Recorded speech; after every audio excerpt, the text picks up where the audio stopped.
You guys probably already know this, but variety is really important when it comes to strength training.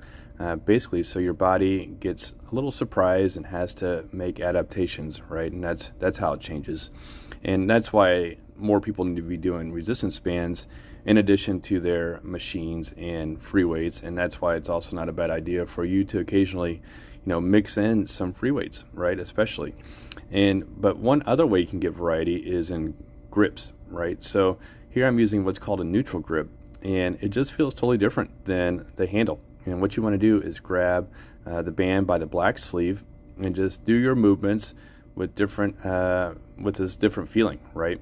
And so this is a chest move, and now I'm pulling it down, and I'm lifting a leg at the same time, which looks funny, but it's also just mixing things up, right? This is what's called a face pull. So again, here's my traditional stretch, and it just feels a little different with this neutral grip. It's pretty typical of human nature to not do any exercising until you're injured and then go to physical therapy to get rehab. And trust me, on some level, I'm happy for that, because that means that physical therapy clinics stay in business and they buy the PTwall for rehab. But I'm more on the prehab side of things, and I'd really like to see more people do movements like these to keep from getting injured, right? So they're pretty simple, and the reason why this is mostly a shoulder series is because shoulders get injured probably the easiest of all, especially with our athletes, right? So whether you're an athlete or your child is an athlete and you're trying to keep them on the field, court, or track, make sure you have them doing some of these movements at home and do them yourself, right?